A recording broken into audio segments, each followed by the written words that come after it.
Hello and welcome back. Good to see you all again. Here we are in the potting shed, which actually is quite weird really, because here in the UK we are pretty much now back at work.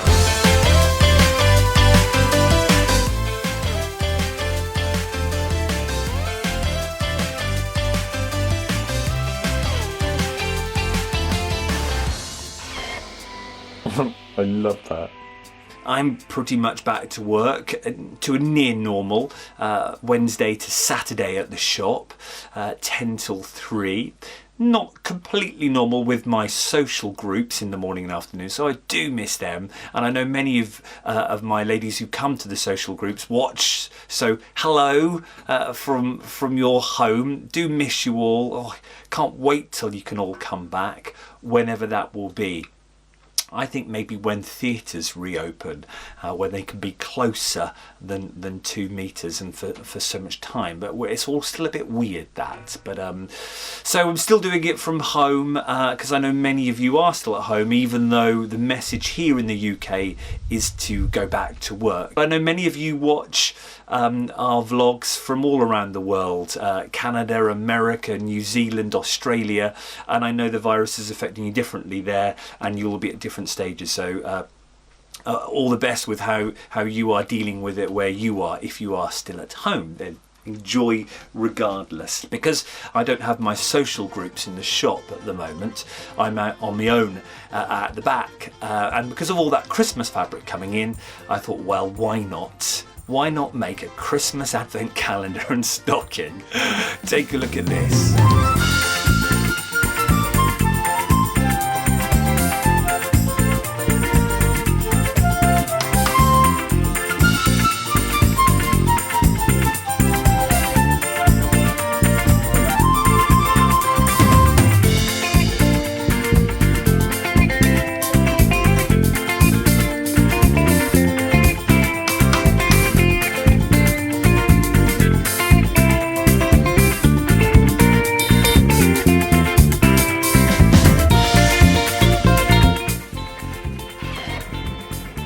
I love that.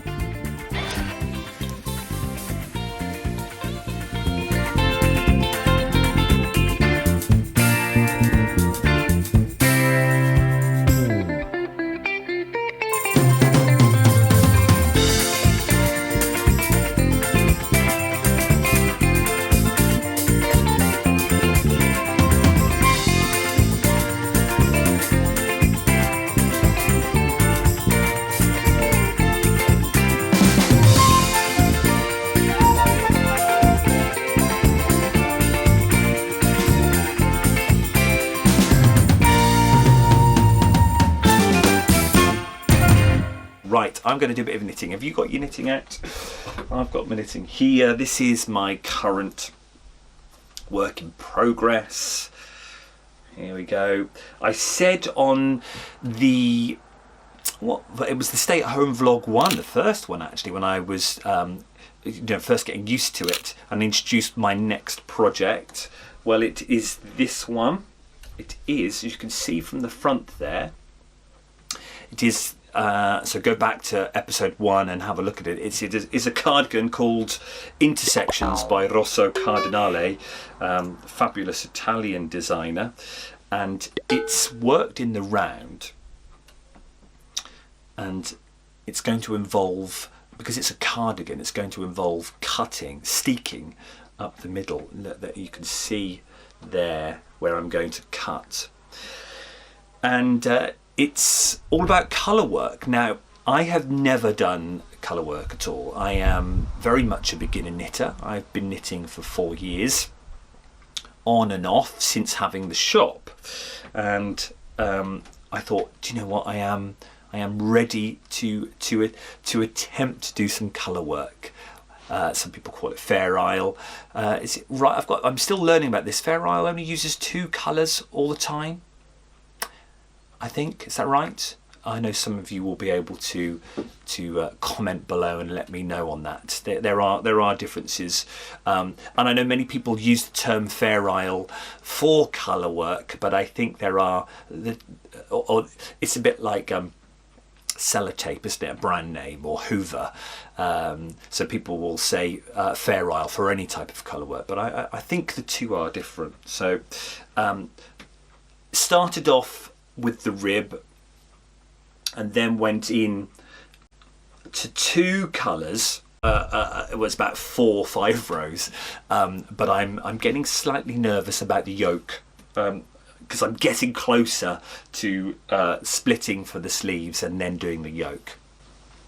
And I have never done colour work before. So what I thought might be handy for me and for you is to get my friend Mandy in. You might have seen Mandy knitting before last year when she came into the shop and we did our sewing bee review. Sometimes Mandy was there on a Saturday too, and she joined us as the panel, knitting away as she commented. Mandy has been knitting for years. I won't say how many years, but she has. She knows everything about knitting. She's done all sorts of styles, straight knitting, colour work, all types of garments as well. And I thought, well, what a great video to have Mandy on. We'll do a special feature on colour work where she can tell us the do's and don'ts on how to be successful at colour work.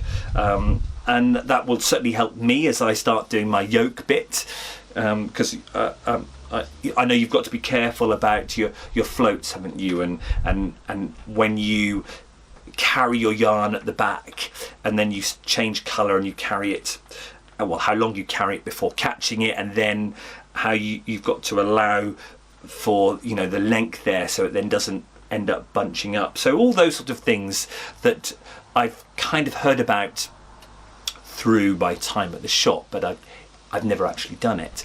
So I thought that might be a great video. So if you want to start colour work yourself and haven't done so because scary, intimidated, or you're just not sure, and want some advice, drop us some comments below, and then I can put them to Mandy when we make the video, and we can get some really good colour work advice out there for you all, which will be handy for me and be handy for you too. Always nice to learn some things, especially from these so skilled people such as Mandy. So right, anyway, I rubble on.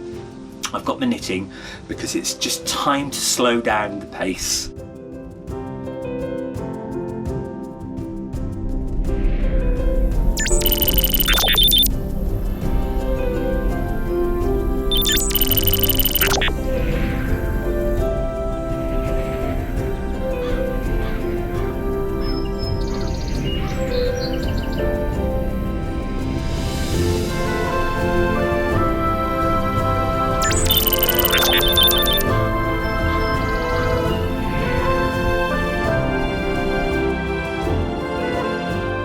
So just walked up Loughrig. Look at that glorious view over Lake Windermere. And if I just turn around without falling over, in the background there is what I did yesterday. The Fairfield Horseshoe. It goes up and round and down. Whew, that was long. That was 16 miles. So the legs are feeling it today. But this is a nice short one just to come up, one of my favourite walks up to have a look over Windermere. Look at that view. Stunning, isn't it? Nice to have a couple of days away. It's bank holiday here in the UK. So we've come up and had a nice walk or two over the last couple of days. And seen plenty of sheep. But it's lovely to get away from it all and have a bit of a rest. So why not? I've just got to the top of a peak, got a coffee. I think now is the perfect time to take a look at your makes in the gallery.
all a bit calmer now, isn't it? Love it when the gallery comes on because it really does slow down the pace. I know sometimes these vlogs can be quite quick and speedy, like 3-minute sequences when we then go to the shop, or we'll have a sequence here and a sequence there, and I do like to keep the pace going, but it's actually always nice when the gallery comes along and you can just catch your breath a bit, and also then just be in awe with what everyone makes. So do love it. Keep your pictures coming in. People do love the gallery. I love the gallery sequence. You can email them to me, or you can hashtag us if you're on social media, and then I can find your pics and share them that way. Always good to see. Oh, and talk about makes. Let me show you the woad, because we had many questions about my fresh leaf extraction attempt. The video is up there if you haven't already seen it.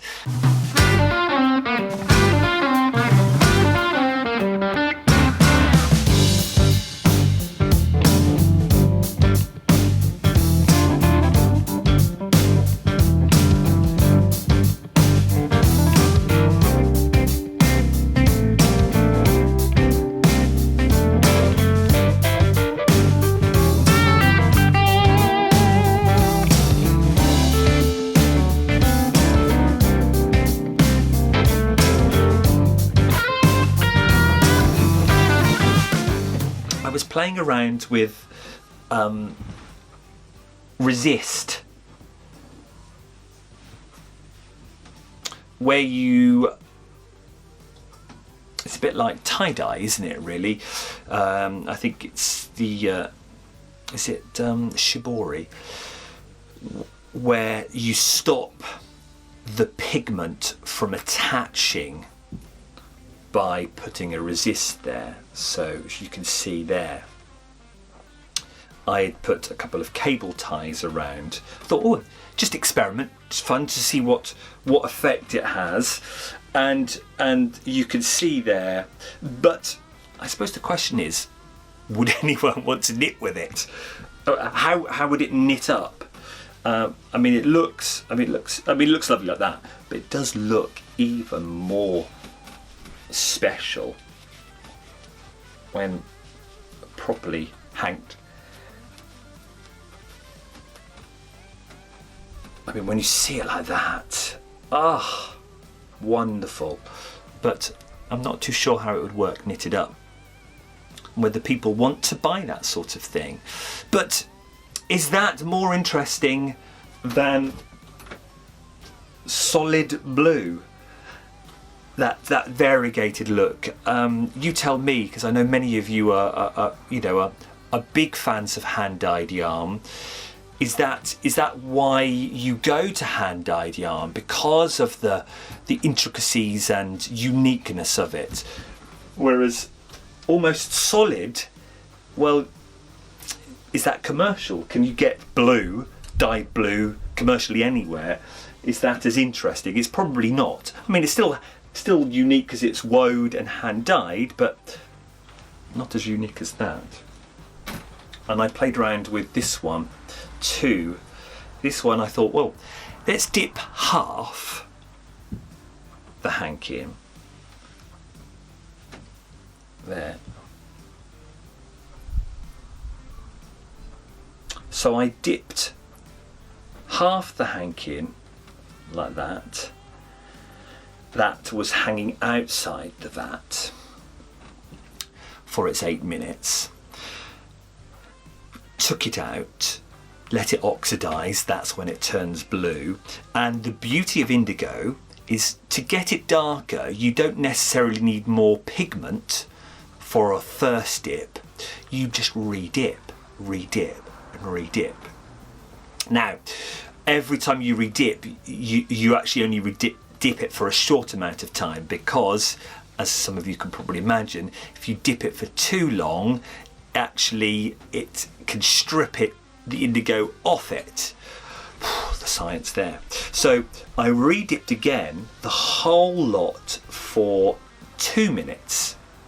So that bit got darker by a little bit, and that bit got a 2-minute dip with me. I think you've all glazed over. I think you've all gone off for a cup of tea, a refill. But that's a bit of fun. But I mean, I enjoy doing it. But will it sell? And ultimately, I have to remember that I am a business and I'm here to grow and to make money. Ultimately, to sell things. Will that sell? Would you buy that? Let's wind it up again. See now, look at that. It's like a wonderful sea view. Oh, I've got my thumbs muddled up. There. So it's fun to experiment, but ultimately, will it sell? How will that knit up? Because I know that's what I will get. I'll get a lot of questions. Oh, it looks lovely, but how does that knit up? And I'm not too sure yet. So I think I've got to get knitting some samples. Mandy? So I've been busy experimenting. Oh, and talk about experimenting and knitting. Take a look at this sequence of some new super chunky yarn that we've got into the shop. And I'll just give you a little hint of what's to come. Super chunky yarn, Colin knitting, and Harry Styles. Super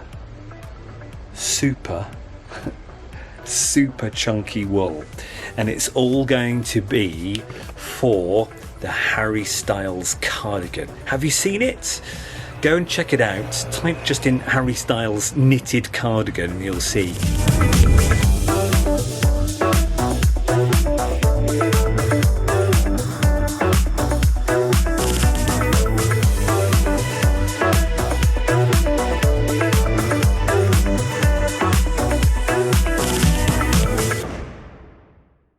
Thanks for joining us. Thanks for watching. Thanks for subscribing. I know we've had many new subscribers over the last couple of weeks, whether it's because you're interested in sewing, whether it's because you're interested in knitting. Welcome to our little side, our little world or little corner of YouTube.